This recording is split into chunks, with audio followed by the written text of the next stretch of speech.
ज्या गोष्टीसाठी आम्ही खाली उतरलो होतो, तिला ज्या ठिकाणी आपली चौकी पाऱ्याची ठिकाण दाखवलं होतं तिथून एक डाव्या बाजूला म्हणजे पाऱ्याच्या उजव्या बाजूला एक रस्ता गेले होते, त्या रस्त्याने खाली उतरलो आम्ही. खाली आल्याच्या नंतर आम्हाला एक पाण्याचं टाकं सापडले इथं.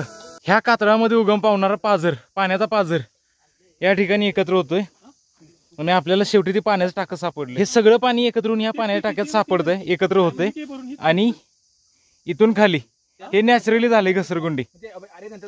ओव्हरफ्लोचं पाणी तिथून खाली जातंय आणि पावसाळ्यात तिथं धबधबा तयार होतोय.